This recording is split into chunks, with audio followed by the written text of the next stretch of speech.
La dépendance affective se manifeste par une angoisse, une inquiétude, une anxiété à l'idée de perdre l'amour des autres.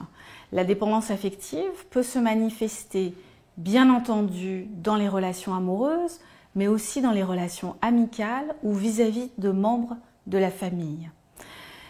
Un dépendant affectif va être sans arrêt insécure, va sans arrêt demander à être rassuré, à s'assurer qu'on l'aime toujours, quoi qu'il fasse. Le dépendant affectif va être dans une demande constante de validation, de réassurance, de témoignage d'amour, et va être donc dans ce que l'on appelle du harcèlement fusionnel, c'est-à-dire une demande de proximité, d'attention, et à un moment donné, ça peut devenir harcelant pour l'autre. Et donc, la dépendance affective, en fait, d'où elle vient? Elle vient de blessures de séparation, de blessures d'abandon. Elle vient, en fait, d'expériences que nous avons vécues enfants ou adolescents, qui nous ont marqués, où nous avons été séparés trop tôt ou trop longtemps ou trop violemment de nos parents, de nos figures d'attachement. Mais ça peut être aussi des deuils.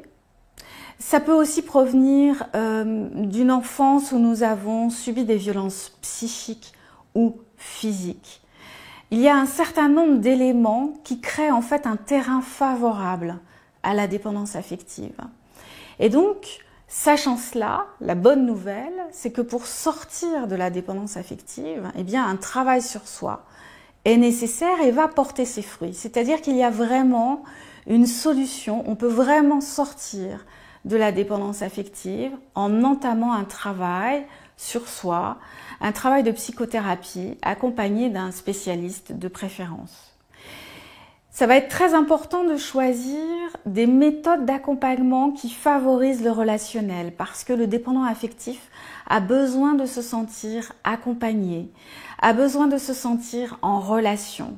C'est-à-dire que ça va être vraiment une thérapie où la qualité relationnelle va se faire sentir entre le patient et le thérapeute, où il va y avoir vraiment une chaleur et non pas une froideur, comme dans certains accompagnements plus neutres.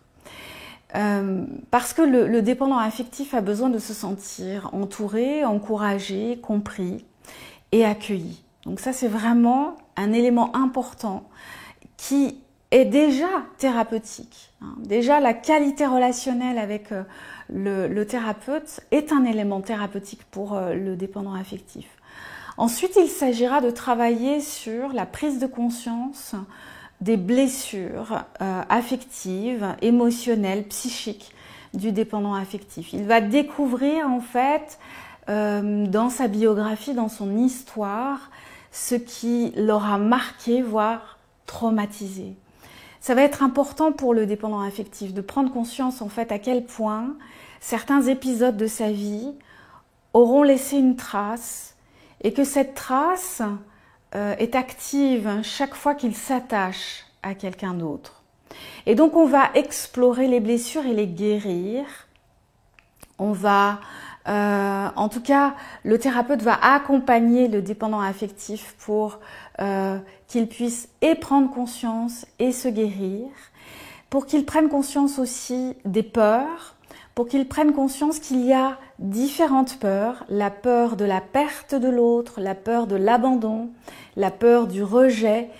Tout ça peut sembler similaire et pourtant, c'est important de bien prendre conscience qu'il y a des différences et que, en tant que dépendant affectif, nous avons ces différentes peurs en nous. Et un des points essentiels dans la thérapie, ça va être de travailler sur l'amour de soi. C'est-à-dire que le dépendant affectif ne s'aime pas. Il s'est abandonné lui-même d'une certaine façon. Il a été abandonné, mais il s'abandonne aussi dans les relations parce qu'il va surinvestir l'autre, il va surinvestir la relation et il va être tellement focalisé sur l'autre qu'il ne va pas écouter ses besoins, il ne va pas se respecter lui-même. Et dans la thérapie, prendre conscience de retourner chez soi d'une certaine façon, de se reconnecter à son corps, à ses émotions, à prendre conscience de son dialogue intérieur, s'habiter à nouveau, rentrer à la maison, découvrir les différentes pièces de cette maison, c'est-à-dire les différentes parties de soi, et aussi prendre soin de soi, de prendre conscience à quel point il se juge, de prendre conscience à quel point il se met la pression, et d'apprendre à prendre soin de lui, être doux et s'aimer. Ça va être vraiment une étape cruciale, fondamentale pour le dépendant affectif dans sa thérapie avec son spécialiste. Ça va être vraiment extrêmement important. Et puis le dépendant affectif va aussi apprendre à poser des limites, découvrir où sont les limites, à quoi dire oui, à quoi dire non, à quel moment il ne se respecte pas, à quel moment il n'est pas respecté. Et le dépendant affectif va apprendre du coup à dire non à certaines situations, à certaines personnes. Là où auparavant il disait oui, il ne disait rien, il se suradaptait. Et durant le travail de thérapie, d'exploration de soi, il va apprendre tout ça. C'est-à-dire qu'on va, en tant que praticien, moi je vais l'accompagner à pouvoir découvrir comment mettre en place ces nouveaux comportements. Et au fur et à mesure, le dépendant affectif va être de moins en moins dépendant et découvrir une autonomie affective, va découvrir une liberté d'être, peu à peu s'autoriser à être vraiment lui-même et se sentir heureux d'être lui-même parce qu'il se sera réconcilié avec lui-même.